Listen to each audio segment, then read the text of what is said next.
Hey guys, welcome to the video today. In today's video, I'm going to show you how to replace the roller brush belt on your Hoover Windtunnel vacuum.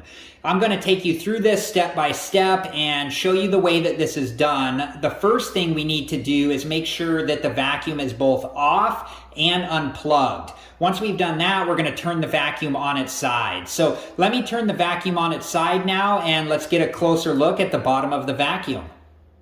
All right, guys, I have all four of the screws out, and then we can just take this cover off like so, and we're gonna just set it to the side for now. And then what we're looking at in here is the roller brush, and here is the roller brush belt. So the first thing we need to do is take the roller brush out, and you just wanna be careful not to lose any of the parts. There's a cap on each side of the roller brush. I put this one back on, and we're just gonna set it to the side as well. And then here's our belt right here. So let me get you a better look at the belt so we can see how we take this out. All right, guys, this is a better view of the belt and the gear on top of the motor, and you can see how the belt just wraps around the gear on top of the motor there like that. And so what we can do is to get the belt out, we can just take it and get it to go on top of the gear there like that, and then we can take the belt out. All right, guys, and to find the specific belt that you need, just look up the model number of your vacuum online, and these should be pretty inexpensive, and you should be able to find them at various places online or maybe even locally. This is where if you had a new belt, you would install the new belt, but this belt that I have is still okay, so I'm just going to reinstall it. And to do that, we just put it back in here and then get it to go over the top of the gear.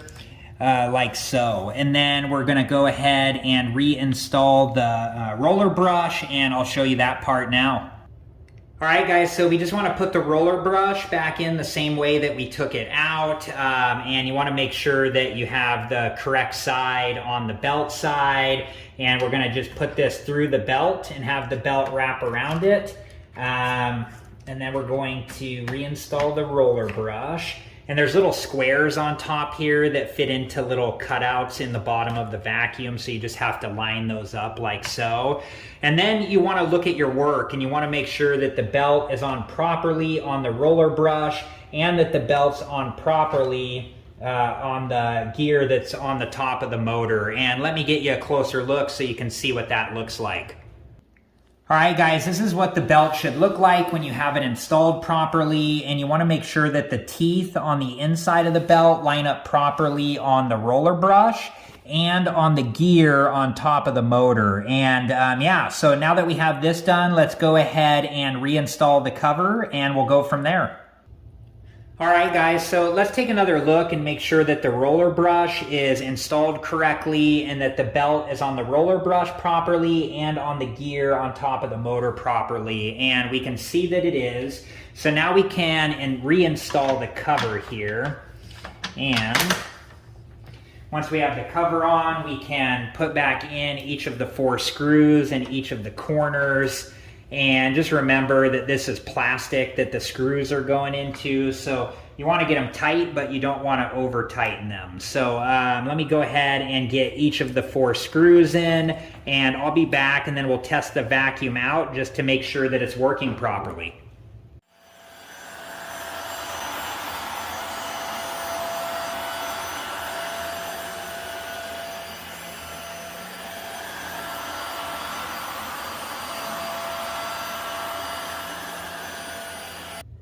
All right, guys, well, that was it. I hope this video helped you out, and thank you so much for watching. Please like, subscribe, and comment, and I hope to see you guys in the next video. Have a good one. Thank you guys for watching. Please like, subscribe, and comment, and if you have the time, check out these other great videos.